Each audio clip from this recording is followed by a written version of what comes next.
Yeah, good morning, good afternoon, everyone. As I said, my name is Eric Barkmeyer and I'm with Diabetes Australia.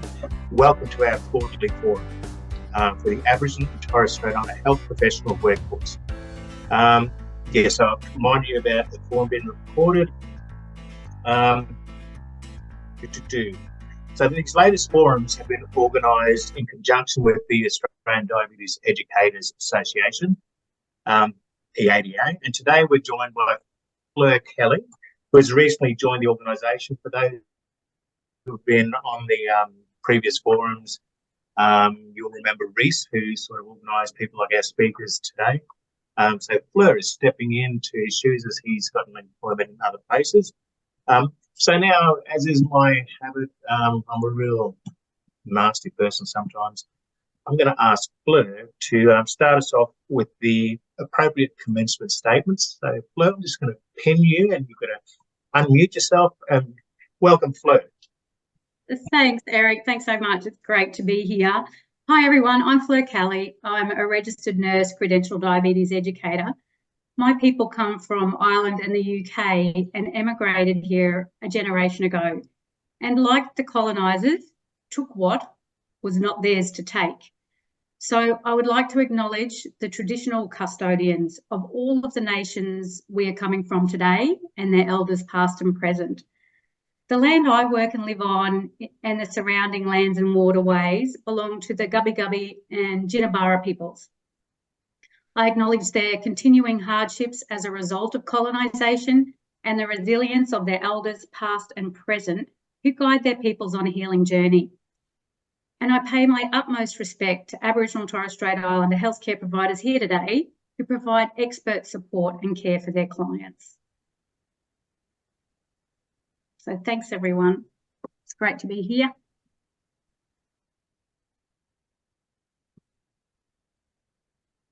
Thank you, Fleur. I always sometimes put people on the spot with things like this because one of the things that maybe we'll get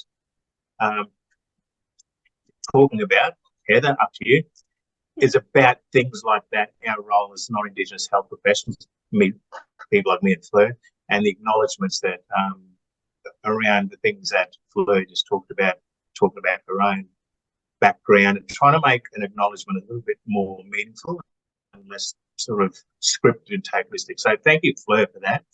And I always go script, but I'm sure most of you have had a chance to read about Heather's background, her introductory story. And of course, one of the ways that is really interesting was she talks about who she is, who's a mob, where's she from and all that. And the first thing we do for Connected is we try and find out how am I connected to Heather?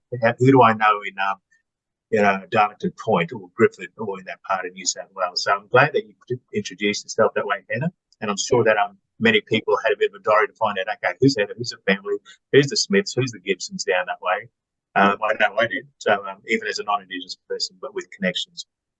So I'm going to go hand straight over to Heather. We're going to really see how we go with the technology, but I'm really proud to ask Heather to come and talk to all of us and share her story with us. So thanks, Heather.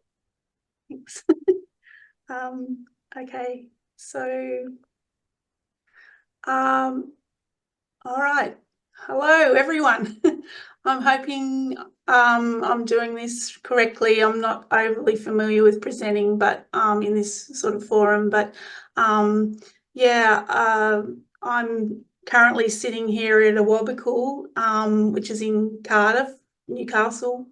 I just want to say yawa to everybody and of course acknowledge traditional owners here, which is Awabakal Waramai country, or Waramai over the Hunter River, they're equally as important as the Awabakal people on this ground here. Awabakal was a clan here, and I actually didn't grow up here, but I've been here quite a long time now, and my family, my children have all grown up here, so I'm just going to sort of talk to you pretty much how I got here, who I am,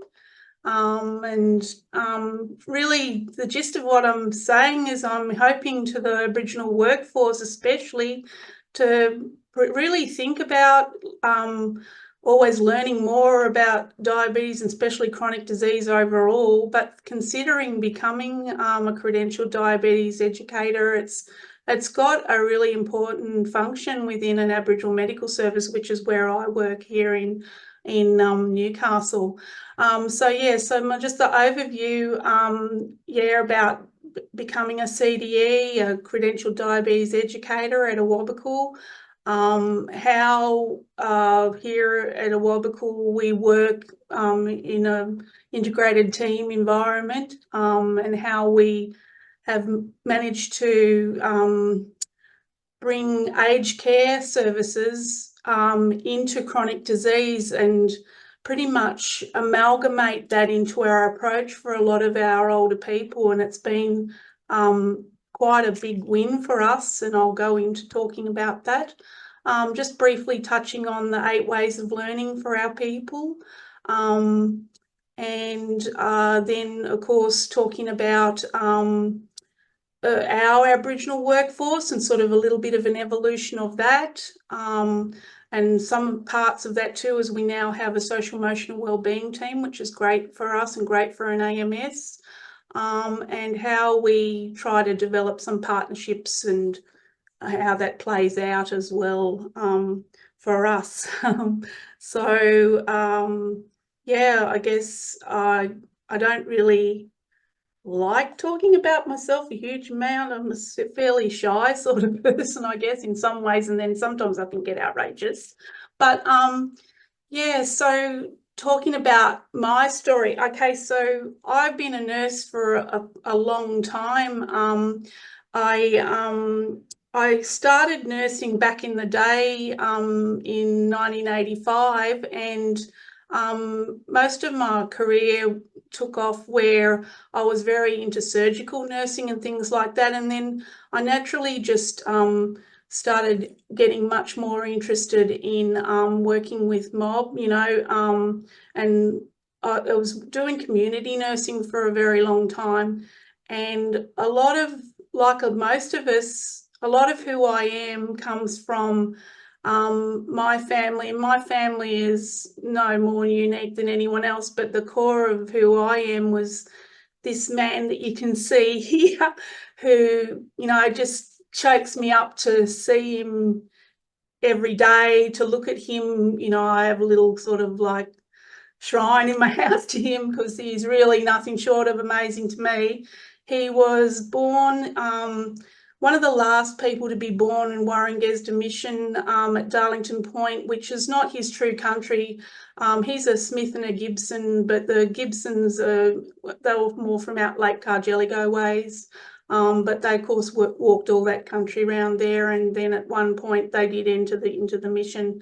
And so, had 12 brothers and sisters, but he's sort of in the middle, more or less, and I'm just really proud of him in every way, because he was always the one that tried to bring everyone together, and did later life very much so. He had his struggles as a young man, but so he brought everyone together a lot, and he was always a good worker in the railways. As some people will know, the railways were a great employer for Aboriginal people back in the day, and so everything he did led to, I believe, who I am, because I've had certainly big struggles, and I lost my mother when I was very, very young, and my grandparents took me over, and my sister and I, and so it wasn't easy, and it was pretty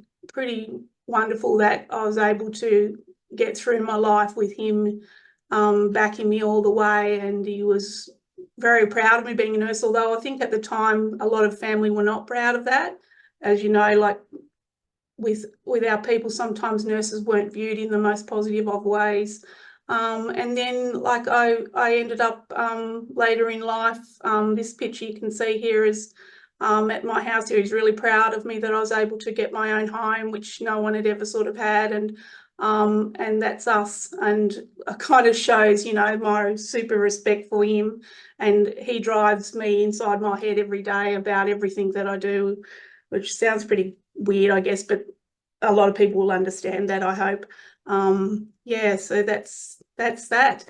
And then, of course, I've had 4 children, and this is my son here. And yeah, we have become part of this community, and this is at Walkamal, which is the women's refuge, has a walk where the men walk together, and it, you know, it's really a good day. And this here is my daughter's, I don't know if you can see there, with Zell in this on the corner there, and the young lady in the beanie is my daughter, and my daughter is in a wheelchair there. So, you know, yeah, my family are hugely important to me, and yeah, like everybody, you know, they're just loving life there. So all right, so how do we kind of, at Awabakal, how do we look after all our people with diabetes? Pretty much the same as all of you out there, I would imagine, especially in the AMSs.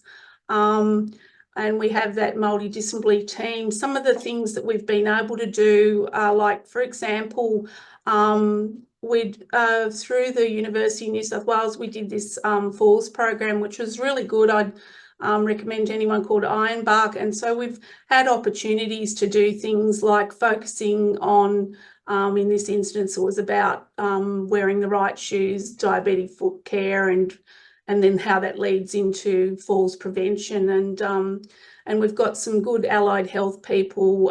Historically, we've always had lots of good people involved in chronic disease here at Awabakal, but now we have 4 regions, and yeah, become bigger and bigger, and we're really proud of that. And so we have little mini versions of ourselves in 4 regions, and we have things like psychology, we have aged care, we have of course a podiatrist, exercise physiologist, social worker, Aboriginal health practitioners and Aboriginal health workers. And we've also trained Aboriginal health workers to become practitioners, which I guess a lot of the AMSs are doing, and so that's really important for diabetes care. So mostly, I think I'm imagining that most people in AMSs would be familiar with the felt man, and in my practice as a CDE, it's really a good thing, you know, and yeah, I would encourage everyone to do the NDSS training up and getting a hold of one of these things. And yeah, so I hope that makes sense. I could go on and on about it, but it's a really good visual tool, as you can see. With us, we try a lot of different things, and I think I'd like to think that Awabakal as a whole is an innovator, but, you know, of course, we only become aware of what other AMSs are doing when we come together. And yeah, so I really think that any of us moving through this sort of career pathways, we need to, I'll touch on this again, but need to join our professional organisations. I think that's really important to do.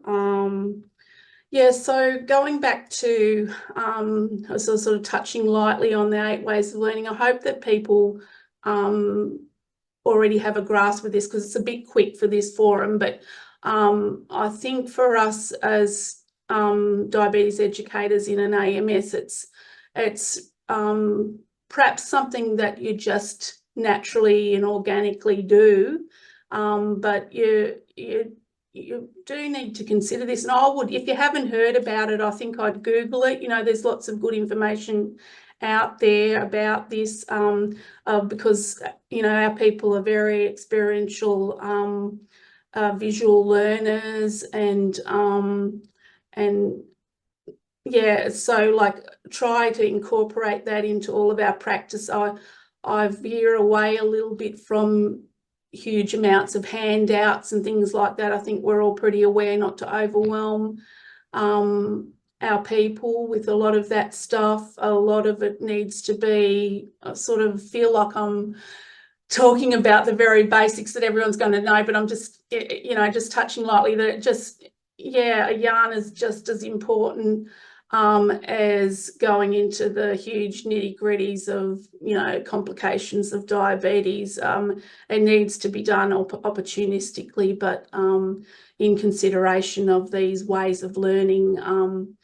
And I think, like, I probably would like to acknowledge, you know, that the Aboriginal workforce is out there, the way that we are able to know our people so very much that you can know a lot more of, say, you know, their struggles, their story, perhaps some of the barriers, you know. It's much more difficult when someone is going into a big LHD to know all these things. And so I'd like to shine a light on that, you know, AMS's Aboriginal workforces are doing this, and how good it is, how beneficial it is for that person, for their self-management of their diabetes, and to be proud that that's what you're doing, you know. One of the things that I really am interested in too is kidney disease, and helping in an understanding of that in the way it links to diabetes. And so, you know, I like to use a lot of analogies of things like, for example, the coffee pot with the filter paper being the kidneys, and some of these things are tried and tested and over again, but the simpler the better, because I myself get overwhelmed when I'm told a lot when I go to particular consults and things, you know. So some of these tools that are available to us from KHA, and particularly I would encourage the Aboriginal workforce to learn more about the stages of kidney disease, and actually be bold and use this knowledge into your practice. You know, yes, it could be said this is the domain of a GP, but it's very important for us to understand this and to get this message across to mob, because again and again we're seeing this happen, and it's just a sadness for us that you know, kidney disease is just marching on and progressing in so many of our people. Some of the things we also have, which you likely have, that we have a point of care testing. We haven't used it a huge amount because you know, you have to be sort of really organised with your Medicare billings and things. So we did try QAMs, and that was quite a challenge in the testing scenario. So yeah, I like this as a tool in just some insight, you know, about the HbA1c. We were able to, through the rural doctors, to get the funding for this retinal camera, and that's an exciting thing for us, where we will be, the health workers and myself will be able to opportunistically do this. It's a very simple process, and the visiting optometrist, we're able to share that information, going to be saving that on a USB, and also an educational tool as well, you know. So that's a really great thing for us as well. So I'm hoping that everybody knows what a CDE is, a Credentialed Diabetes Educator is. It's so weird to me that so many people don't know what it is within health. You know, it just happens nearly every week that you're talking to someone and there's a misinterpretation of what it is, or even some GPs don't get what it is that we do. And I guess you'd say, well, just about anybody could do diabetes education, but I really think that doing the course is a terrific thing for you, even if you don't see yourself as going through the credentialing process, because you just learn so much. You know how I was like touching on about the kidney disease things. Me as an RN, I had that going through, but to me it was a wonderful refresher and an insight and something I could really give back to our people in the ways you know, that we can sort of get people to understand what's happening with the progression of diabetes. So yeah, just keep pushing out there. I think there's a huge place for credentialed diabetes educators that are Aboriginal. Not that, you know, like no disrespect to anyone else, but I just think that that whole thing, you know, of knowing the people so much, and sort of lightly I'd like to touch on something like, you know, so, we have aged care clients, for example, and you know, they may see a team and say, do this, you know, to improve your numbers and so forth. But then we know when we go to the house, the push and pull of what's going on in the home, the finances, the problems of accessing food, the other issues that I don't want to go right into, but you know, these determinants of health are very real for us. And that's why I think there's such a huge role for Aboriginal people to be the deliverers of this health education. It's just perhaps slightly unrecognised that we do have those insights because we have the opportunity to know our community. And yeah, I just highlight that as being something that, yeah, the Aboriginal health workforce can be so proud of, that they offer that, you know, they can, you know, sorry, that they can, yeah, just have that real understanding of what it's like, the push and pull of your life, you know, and what is getting in the way of perhaps even the simplest thing of having your medicine, you know. So the process, I presume everybody would know the process of becoming a credentialed diabetes educator there, but for me personally, I just sort of perhaps speak on what happened for me. So I was working in the chronic disease team, and one of the people working in that team wanted me to do that. So it didn't really it wasn't my idea to do this, you know, and so I just went with the flow and did it. And I was quite surprised at what I learned through the course, as I said. And then I would say the process is arduous, and I feel like ADA mentoring was good for me. But you know, like Michelle Chris was my mentor, and I'm forever thankful to her. But I could see how that could be a tremendous challenge, you know. So we need to probably be resourced through our professional orgs like NATSWA and so forth to help us through this process, because, you know, I don't consider myself any slouch, but I did find it hard to get through the process. It was demanding.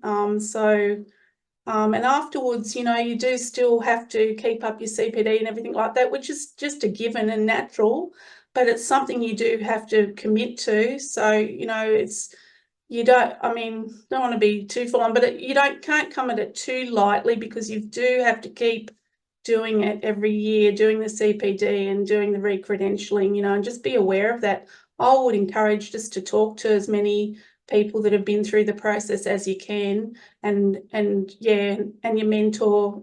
I mean, I would be so happy to have had an Aboriginal mentor, but nevertheless, I had a wonderful mentor, you know, and so that worked for me, you know. So yeah, that's just, yeah, that's it. So with that, I just want to sort of try to talk about the workforce that we have, which will be very much like other AMSs, but our workforce, we've because of the aged care aspect of our business, our workforce are doing a lot of things that they weren't doing before. So here you can see one of our health workers putting on the Libre sensor. And so this has been a great thing for our people, because through their home care packages, they've been able to fund having the Libre sensors, and then we can get the downloads and share it with the doctors, or some of the clients will have it on their phone and they'll have great insight having a look on their phone in real time what's going on. And so, yeah, I'm really proud of our workforce here at Aged Care, that they are doing all of this and actively delivering chronic disease management in a really, I don't know, mob style way, you know. So this here is sort of trying to focus on about the training that's been going on here. We had a CEO that was very dedicated to getting our workforce. It was any of our Aboriginal people in our workforce were given the opportunity to do Cert 3's Aboriginal health primary practice, and some of them went through to do Aboriginal health practitioner. This here is in one of the ways that a health practitioner might work with mob, where they're using the handbook here and using those sort of visual tools to talk through possible side effects and things of medicines, and hoping that that role could just be even further expanded as, you know, funding a course and things like that are available to just grow that workforce. As I said, with the innovations that we've been able to do, I mean, there's a myriad of things that you can do through aged care to assist in chronic disease management and diabetes care. I was only just talking to one of the aunties yesterday, where she's quite progressed through her diabetes and through her life, being older, and is still grappling with all the, you know, when you go to the supermarket, there's so many choices, you know. And so in the past we've had supermarket tours, and I think we'll just do that again. And we've got the opportunity now with our women's group to do that in smaller groups, and we have the staff that have the capability. So that's going to be some of the things for looking forward to, you know. This here, for those who are not familiar, shows the Libre 2 flash monitoring for people with diabetes. And actually the company, you can actually, if someone's a type 2 and injecting, you can get a 2-week trial of this for free for people. So remember, if they're injecting their type 2, you can get a 2-week trial. And I've actually got one on my arm today, and just happened to, through a conference, been able to wear that, and it's given me some insight. And I was thinking a lot about coming up to speaking to everyone here, is that it's amazing how living something and doing something yourself gives you so much more than just learning about it and talking about it, you know. So this is the thing with, you know, it's mob for mob, you know, like Aboriginal people looking after our own people. I think that's just shows where, when you've lived a lot of these things, or you have the understandings, or you know what the triggers are, or you know about trauma, or if you've suffered yourself through trauma and loss, and even, you know, the referendum, how everyone's feeling, all these things, and some of the political aspects of healthcare, you can really give something quite unique to your own client, your own people, through these personal insights. And that's what I was thinking about having this thing on my arm. I put on so many people's arms, but living it myself has just really given me that extra insight. When I talk to someone now, I'm talking with direct experience, you know what I'm saying? So how do I sort of summarize?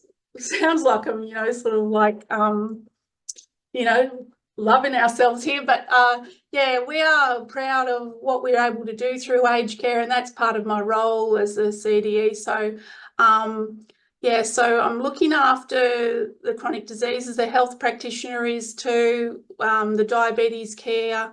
We look after the care planning, and we share that with the process of drafting care plans within, the GP MPs. That's integrated at Awabakal with the aged care plan, which is the aged care plans have to be quite extensive and goal directed. We have a social emotional wellbeing team. We want to try to collaborate a lot more and look at things like hoarding squalor and stuff like that. But in relation to diabetes, I pretty much need to have a look at things like, I had someone that, for example, didn't even have, living in hoarding and squalor, and didn't even have a clean space to prepare any food. So very unrealistic to think that they would be able to eat healthy, you know what I'm saying? So there's that. And then we've got health, allied health people, as I've touched on, and social worker very much works with our team and helps us in all the aspects of chronic disease, and the psychologists. Diabetes related distress is very real and, hugely underpinning of how someone is going to be able to manage the diabetes. So, all of those things to do with social emotional wellbeing, even the financial barriers, access to food, people on aged care. I don't know if you know, if you're over 50, people over 50 who are Aboriginal can access aged care through My Aged Care. They can then actually access healthy food through preparation that's allowed through My Aged Care funding. So people can access light and easy meals, or we use TLC meals and other different meal providers. The funding is for preparation of meals, but it does assist people that might be struggling with healthy eating, so that's a really great thing. Quality use of medicines, that's very much a part of what I'm doing here in the dual role of a CDE and aged care, where, we're continually having a look at the medicines that people are having to pay for that are not PBS, and Webster's really being free essentially for our people, yet some chemists are still charging for it. So there's a bit of that sort of coordination that comes into people being able to have their medicines or access things like tab timers and stuff like that. But that might be getting into things that, simply put, a tab timer is a nice little piece of kit that people can electronically alert as to when their medicines are to be had, for somebody that's struggling a little bit, even with a Webster. So at the moment at Awabakal, we had DAP program, Diabetes Alliance program, and had the opportunity to have an endocrinologist coming here, and they have their own team, and their DAP Plus is a program where they're collecting some data and have a hope to bring allied health into that. But there's some partnering that goes on, but I really believe that a lot of our AMSs are just doing, really essential work, and I do think that the funding needs to come back into the AMSs. I'll be a bit political with that, I guess. Just I'd like to sort of finish up and just encourage people to join Ngatsiwa. I know that there's Eric, we talked about the problem there is about Aboriginal health practitioners being able to become credentialed, and I think that Carl and others are working on lobbying about that, and I hope that that will be resolved. It only makes sense for that to happen. And I've just included there, just as a reminder, about the NDSS course to get yourself a felt man. If you're going to do credentialing, I would really encourage you to look for a scholarship. I paid for mine myself, which was really foolish, and put myself into financial sort of like debt, which is unnecessary. I think really put that first if you're considering it, to look into it, and I've given you a link there. But yeah, like look into the scholarships and work through ADA with the mentoring program that they are setting up or have set up. Yeah, and belong to CATSNM, and any nurses that are out there, Aboriginal nurses, encourage you to also join CATSNM. I don't know if you'd see that. CATSNM, that's a professional org for Aboriginal nurses. And I've included some links there that might be of some interest in what I just mentioned about Feltman and so forth. Yeah, so thank you very much. You know, hope they've given you something, and I would be very happy to talk to any person about an Aboriginal person wanting to become a diabetes educator. I would encourage you to do that. And yeah, I'm here if you need me. Just email me if you want to catch up about any of that. Yeah, I'm there for you. Yeah, thanks a lot for having me speak today. Okay. Any questions? I can't hear you, Eric.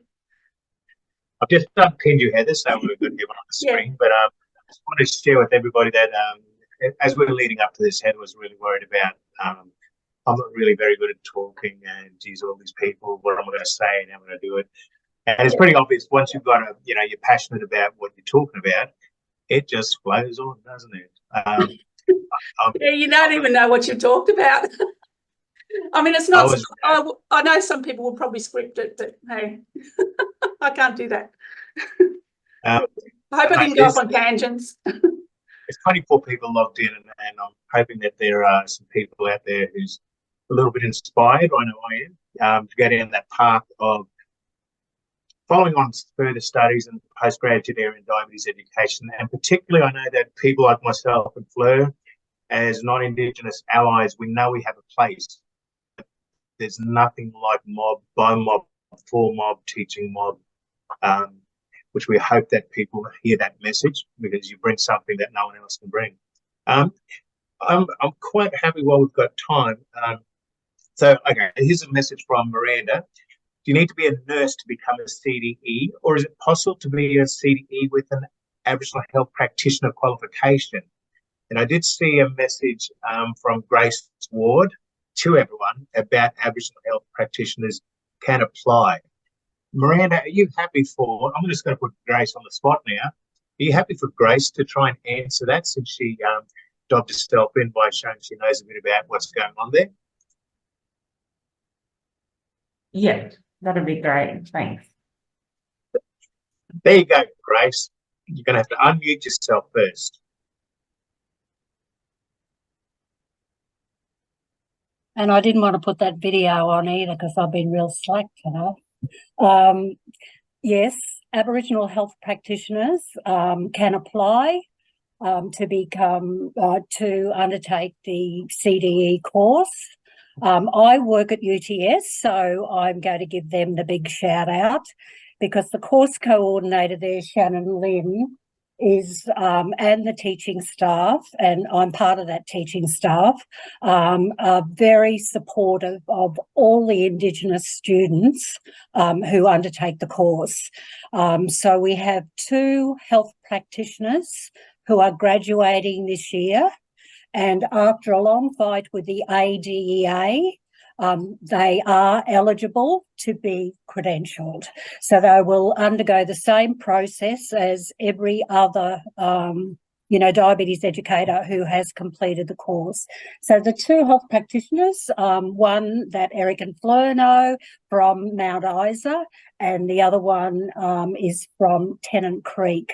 And as I said, so all you have to do is apply, and I think I put the link there. There are scholarships. So with the course at UTS, we've got a little Facebook page that you can join just for the students, to sort of bit of peer support between the students. We have fortnightly yarding circles.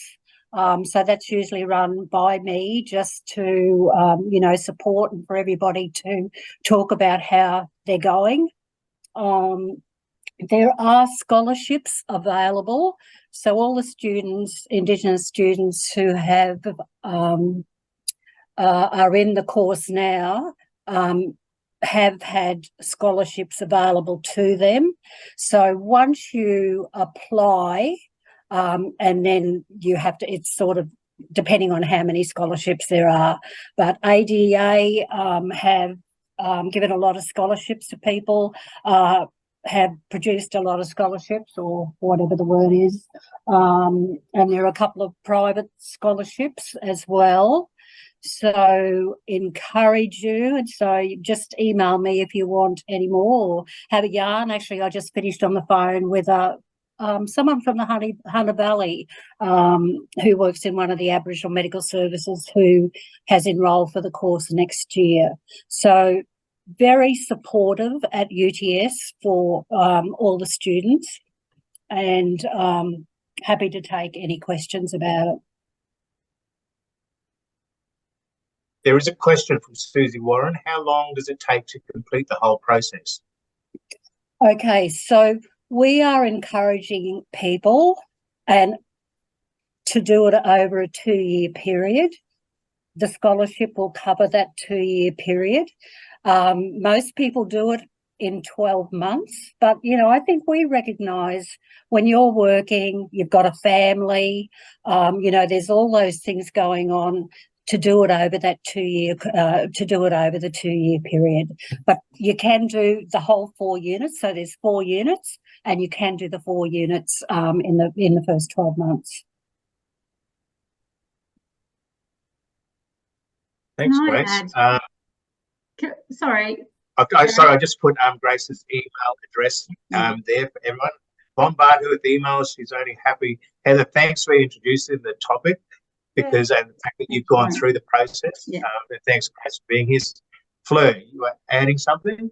Oh, I was just going to add, Heather, that was an amazing presentation, and I really enjoyed it. And case in point, I loved all your photos. I'm a visual learner. I loved all your photos. It made for a really engaging presentation. So thank you. And I love that you touched on the model. Really, the healthcare model needs to be led by Aboriginal and Torres Strait Islander people, because you're right, that you know what's going on for people. And, I guess we have to kind of keep pushing Medicare, that biomedical model, to kind of flip on its head. So the leader of the model are the Aboriginal and Torres Strait Islander health workers. So I'm very passionate about that, because you know what is needed, rather than, say, a visiting doctor or some non-Indigenous service coming in and coming out. I love your service. It's so complete. Sorry, I'm just, really, really love that you've got allied health, you've got social and emotional wellbeing teams, you've got psychology. I mean, it's a perfect model, and wouldn't that be great everywhere, what you've got? That's utopia. That's gold standard, I reckon. And just back on the upskilling pathway, and also the pathway about becoming a CDE. I'm new to ADEA, so I'm really looking at that pathway for health workers, health practitioners to become a CDE, and just trying to streamline it and make sure the mentoring is, people are appropriately matched and have got the most support, not only for academia of a postgraduate course, but also that, hey, let's pull apart, what do we have to do for an assignment? What are the things, how do you look at, what are they asking for in this assignment question? All of those little things that really get you stuck when you're studying. And so hopefully, yes, we'll be able to have something a bit more streamlined. So like Grace said, there's a scholarship, there's a great course, but then that sort of bridging support and mentoring as you go through it. So a bit of work to be done there, but really exciting that, Grace and I have worked together for a long while, and it's great to see this pathway has really getting better and better. Yeah. So if I thanks for may raising. say just something else too, Eric, sorry, to Heather, I think you would make an absolutely marvellous mentor. And I would, when we start our yarning circles at the beginning of next year, I'd really love you to come along and have a yarn to all the students who are doing the course.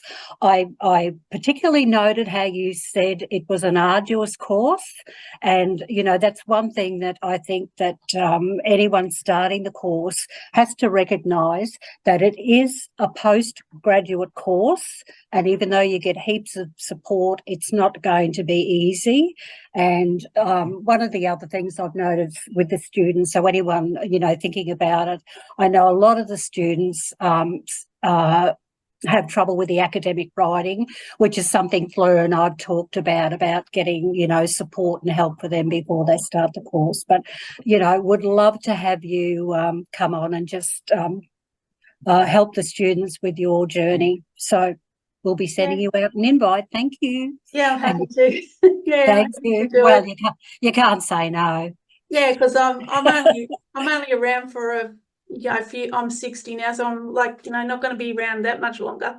So, you know, like I'd like to see more people thinking of it, but I can see that barrier, you know, where, you know, if you weren't an RN, you might think, you know, if you're a health practitioner, you might not think you can do it, and then, you know, you just don't, then you're not going to commit to it, because, you know, you sort of think, well, where's that going to take me in my own organisation anyway? You know, are there these positions? You don't even, I mean, to be honest, there's not really that position within this AMS of just a CDE. It's not a position. It's got to be utilised in a different way, and that's where, like, I'm spouting on about aged care, but aged care is very important for AMSs to look into, even on a small scale starting up.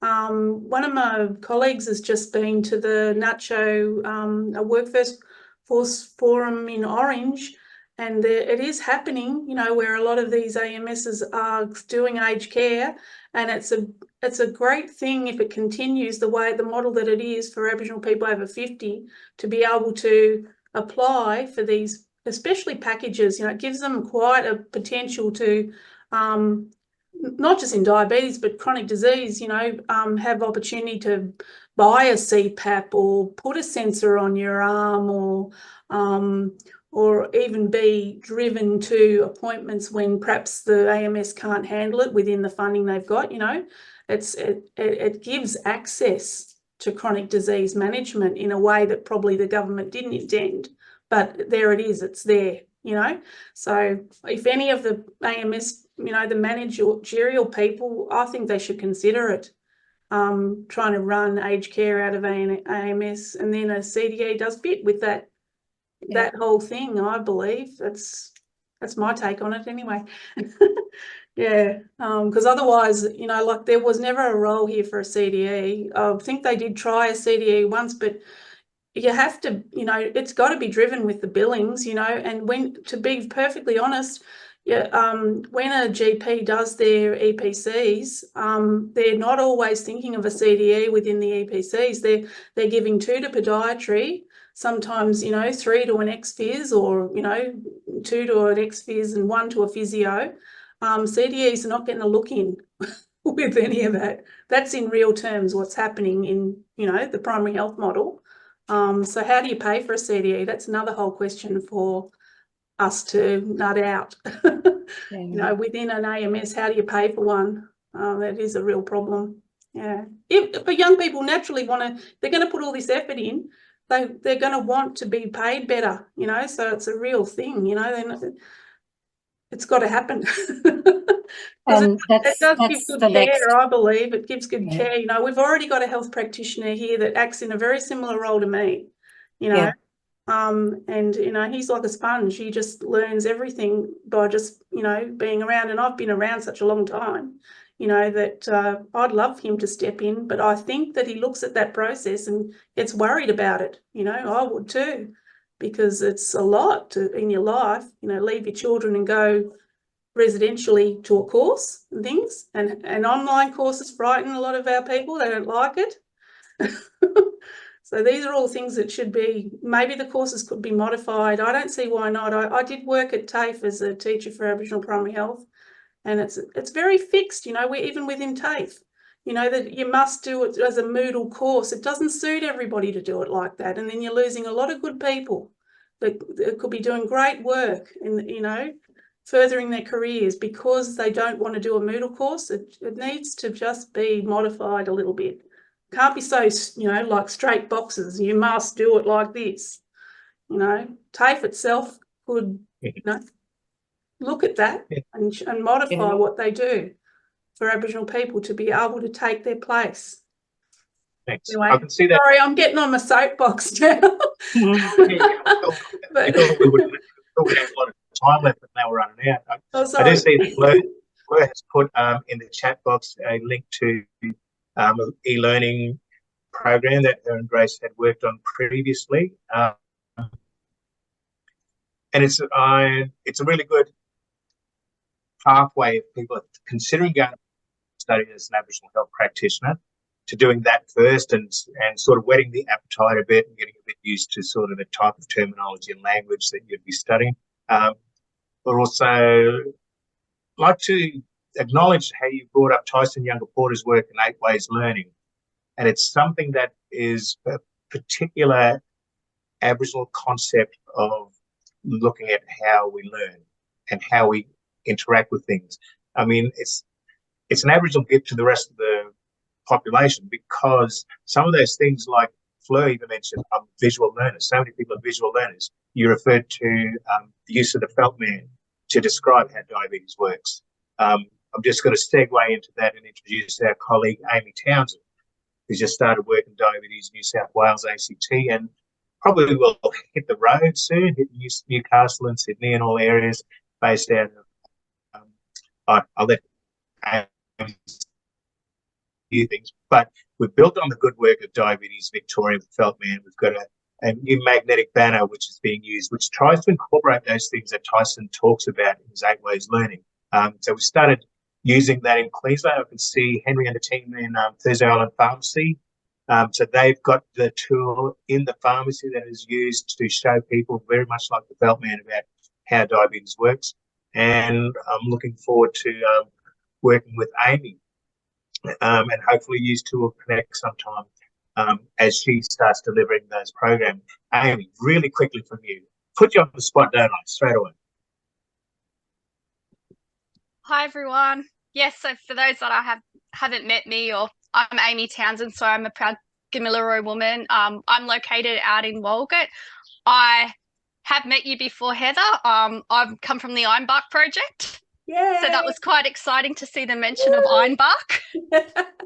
So Yep. yeah, so I will be reaching out and travelling across New South Wales and ACT to do the magnetic tool man and do a diabetes yarning facilitated training with the Aboriginal health workforce, or anybody working with Aboriginal people around diabetes. And it's a new yarning program, and I'm also going to Queensland to be beside Eric and watch how it's been facilitated there. So that's going to be my new role. Well, that's my new role, working with diabetes yarning and doing some yarning sessions within the community. And it's quite an exciting program, I think, because it, acknowledges lots of things about before colonisation, of lots of the tools and things that we had and how we ate and how culture was before all of the changes. And it acknowledges all of that sort of stuff that we've gone through to where we are now, and how our bodies function with the magnetic tools. So that's quite exciting. So yeah, I'll be reaching out to trying to get out there to everyone across New South Wales, hopefully from February. Yeah, so yeah, I'll also put my email in the chat if anybody wants to send me get some more information. But lo and behold, look at it, it's 11:59 and we're ready to wrap up. This is the first time ever. Mark this day in your diary. We started on time and going to finish on time. Thanks for your time, everybody. I know that as clinicians, it's a big ask to put time aside. I'm really glad that we took the time to listen to Heather. I got a lot out of it. I'm sure a lot of people did. Thank you so much, Heather. Okay. Thank you to everyone. Thanks, Heather. So you can go through the Thanks, chats Heather. of Hooray. resources.